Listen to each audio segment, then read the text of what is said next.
duas grandes vitórias das forças democráticas na Europa e que têm repercussão em todo o planeta. Isso porque duas das maiores potências do mundo, a saber, a França e a Inglaterra, disseram não para a extrema-direita, a dizer, disseram não para o nazifascismo. Decidiram ficar com uma posição de centro-esquerda ou mais à esquerda. Sim, na França fazendo uma coalizão com a direita, que a gente chama de sensata, uma direita democrática, e uma derrota surpreendente e final para a extrema-direita, que é comandada na França pela Marine Le Pen. E aí temos um novo quadro na Europa, ou seja, uma tentativa de o mundo dizer não para aqueles que ainda admitem que Hitler e Mussolini são boas personas. Ou seja, nós estamos em um mundo ainda muito confuso sobre em que direção caminhar para a gestão do Estado, a gestão da sociedade, mas estes sinais dados pela França e pela Inglaterra são extremamente animadores. É isso que vamos trabalhar hoje aqui no nosso Rapidinha das Notícias, neste glorioso dia de 8 de julho de 2024. Antes de passarmos às notícias que vão dar vez aos nossos comentários da Rapidinha das Notícias de hoje, no dia 8 de julho de 2024, com as vitórias da centro-esquerda e da esquerda na Inglaterra e na França, respectivamente, eu quero pedir a você que se inscreva no nosso canal Visão Brasil. O canal Visão Brasil é um canal destinado a pessoas que gostam de reflexão, não simplesmente de notícias espetaculares, bombásticas, de a casa caiu, e agora vai ser preso, e já foi preso, e... Não, a gente gosta de fazer análise depois dos fatos, ou seja, quando eles acontecem, quando eles se consolidam, para entendermos os processos que regem esta confusa vida política e social brasileira. Portanto, somos um canal de reflexão, e é para isso que nós convidamos você, que venha se juntar às nossas reflexões, às nossas análises críticas sobre os processos sociais, políticos, econômicos que envolvem o nosso país. E, neste caso, então, você será muito bem-vindo. Para quem procure notícias, sensacionalismo e tal, não somos realmente o canal adequado. Aqui nós queremos pessoas que queiram pensar, de pessoas que queiram analisar, de pessoas que queiram fazer um exercício crítico da nossa realidade, ok? Mas para você que chega ao nosso canal, está chegando, seja bem-vindo, seja bem-vinda, seja bem-vinde, seja bem-vindix. Sejam todas as pessoas de todas as condições de gênero, orientação sexual, muito bem-vindas. E possam estar aqui conosco compartilhando as ideias. Para você que já está no nosso canal, muito obrigado pela adesão ao nosso projeto. E você que está nos assistindo aqui, dê o seu comentário, dê o seu olá, dê o seu alô, dê o seu like, dê o seu joinha, o seu coraçãozinho. E vamos todos caminhar para construirmos um pensamento reflexivo, uma visão sociocrítica do nosso país. Ok? Vamos então agora para as duas notícias sobre a vitória na Inglaterra e a vitória na França, da posição mais à esquerda, que significa um grande sinal civilizatório para o planeta. Vamos lá!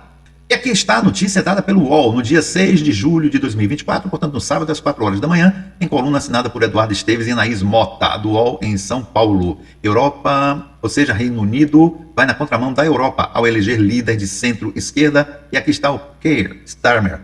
E aqui ele é o que está liderou a vitória da centro-esquerda do Partido Trabalhista na Inglaterra. O Partido Trabalhista venceu as eleições gerais no Reino Unido, dando fim a uma era de 14 anos de governo do Partido Conservador, a se entender, de uma política neoliberal, com tendências e simpatias mais à direita, não chegando a ser extrema-direita, mais à direita, xenófoba, sim. O UOL conversou com especialistas para entender os motivos que levaram o Reino Unido a caminhar contra a onda conservadora na Europa. O que aconteceu? Keir Starmer foi eleito como novo primeiro-ministro do Reino Unido. Starmer será o primeiro premier britânico trabalhista em 14 anos. Mas por que o Reino Unido resiste à onda conservadora na Europa? O continente vive sua maior guinada à extrema-direita desde a construção do projeto de integração, a partir dos anos de 1950. Klaus Guimarães Dalgar, professor da Universidade Federal de Santa Catarina, diz que a explicação para a guinada contra a direita está na gestão absolutamente desastrosa do Partido Conservador nos últimos 14 anos. É óbvio que toda a gestão que está situada à direita, indo na direção da extrema-direita, será sempre um fracasso social. Por quê? Porque são gestões que estão com uma mentalidade, uma lógica concentradora e elitista. Embora eles falem e tenham um discurso populista na defesa das fronteiras, contra imigrantes, que é uma indicação xenofóbica, principalmente para países que já foram colonizadores, como é o caso da Inglaterra, é da França, é da Itália, é da Alemanha, e etc, etc, etc. Embora tentem ganhar adesões da população com esse tipo de colocação, o nosso país para nós, e principalmente para os brancos que existem em nosso país, para tentar a adesão de pessoas que têm esse tipo de mentalidade, o fracasso vem nas políticas sociais, ou seja, na prestação de serviços que a sociedade precisa em qualquer parte do mundo, porque esta gente pensa na concentração de renda e em servir as elites locais. E, claro, as elites transnacionais que estão em todos os países. Portanto, o povo, em um certo momento, desperta e acorda, como aconteceu aqui no Brasil, que foram seduzidos pelo discurso bolsonarista, mas que viu o fracasso das políticas sociais, levando o povo aí para a fila do osso, para roer osso, ao invés de se alimentar dignamente como todo cidadão merece. Mas vamos agora para as notícias da França. Vamos lá. E aqui está no G1, a coluna Mundo. França em reviravolta. Esquerda vence eleições legislativas, mas não forma maioria. Bloco de esquerda Nova Frente Popular atinge 182 assentos, antes 168 da coalizão governista de centro, que é do Macron, e 143 da extrema-direita de Marine Le Pen. E aqui nós temos, não tem um autor, é o G1, no dia 7 de julho de 2024, às 19h34, hora em que saiu o resultado. Aqui está o resultado da eleição na França, a coalizão de esquerda fica em primeiro, extrema-direita em terceiro. Portanto, aqui a gente vê, né, a Nova Frente Popular, da esquerda, com 182 cadeiras, juntos tem 168 votos, né? Agora em 2024, teve 250 em 2022, portanto, observem que entre a Nova Frente Popular da esquerda, com 149 cadeiras em 2022, 182 em 2024, um crescimento de 33 cadeiras, quase 40% de crescimento. A reunião nacional de Marine Le Pen, portanto, da extrema-direita, teve 88 cadeiras em 2022, realmente cresceu bastante, aqui quase 60%, ocupando 143 cadeiras, mas felizmente perdendo. Republicanos e outros, que são partidos menores, estão aqui, né, representados por perdas, inclusive, de cadeiras, os republicanos, em outros, mais de 10%. Em um resultado surpreendente, a coalizão de esquerda Nova Frente Popular obteve o maior número de assentos na Assembleia Nacional da França nas eleições legislativas, mas sem força suficiente para governar sozinho. Sim, isso significa que a Nova Frente Popular, que é dominada pela esquerda, o que é feita pela esquerda, vai ter que fazer um trabalho junto ao partido do Macron, ou a corrente do Macron, para poder governar a França com maioria. Isso significa que, sim, terá uma dificuldade aí e muita necessidade de relações políticas. Na verdade, o Jean-Luc Mélenchon, que é o líder da esquerda francesa, afirmou que Macron vai ter que admitir a derrota nas eleições e criar alguma relação com a Nova Frente Popular para formar o governo. Sim, é uma situação mais ou menos similar ao que ocorreu aqui no Brasil, com uma aliança de direita, centro-direita, centro-esquerda e esquerda para poder derrotar o Bolsonaro, e isso sim requer muita habilidade, não só por parte do Macron, que é o presidente da França, como também por parte do Mélenchon, que será provavelmente o primeiro-ministro, e essa reunião será muito importante para combater o nazifascismo, que cada vez ganha mais simpatias lá na Europa. Embora ganhe mais simpatias, felizmente não consegue alcançar o poder como conseguiu aqui no Brasil, em algumas repúblicas ou países aqui da América do Sul e na América Latina. Claro, também para não falar do Trump, que governou os Estados Unidos e que, felizmente, foi defenestrado pela vitória de Biden, esperando que o Trump não consiga ganhar as eleições agora em novembro de 2024. Embora esteja aí com o Biden um pouco à frente do Biden, e o Biden, claro, não tem mais condições de governar, porque está bastante, digamos assim, problemático em termos de sua capacidade de resposta para um debate público, principalmente com uma pessoa ardilosa como o Trump. Precisa-se que o Biden seja substituído e seja colocado por uma pessoa que esteja, neste momento, mais capacitado para um embate com o terrível Trump. Entretanto, a gente sabe que os Estados Unidos têm uma pseudo-democracia. É uma democracia muito embaraçada, muito problemática, porque admite que um criminoso, um indivíduo dentro da cadeia, possa ser eleito presidente. Isto é um absurdo, isto é um excesso de liberdade. Não é uma liberdade, isso é uma concessão à perversão e à criminalidade. Mas isso é problema dos americanos, não é nosso.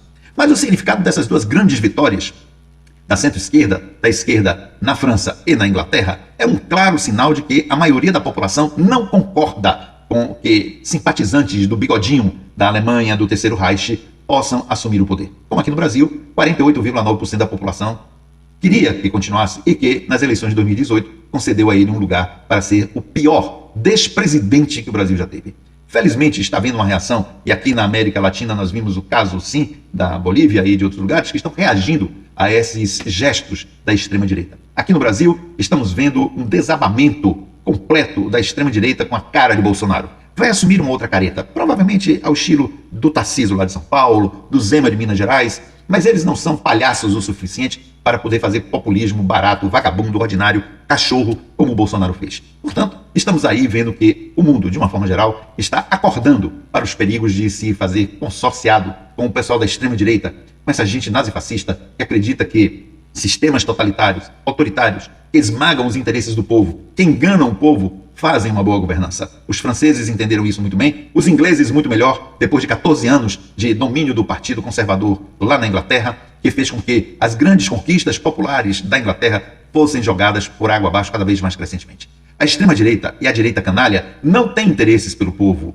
Não coloque eles, ou gente desse tipo, nos congressos, no Senado, na Câmara de Deputados, na prefeitura de sua cidade, na Câmara Municipal de sua cidade ou na Câmara Estadual do seu estado. Não levem eles para a Câmara Federal, nem para o Senado Federal. O que nós precisamos é de gente preocupada com os interesses da população, da grande maioria da população, e que faça combate a esse Estado, que é um Estado voltado para as elites dominantes, que servem às elites dominantes, que servem ao capitalismo financeiro exploratório local e internacional. Que é isso que essa gente da extrema-direita e da direita canalha pretendem fazer ao alcançar o poder.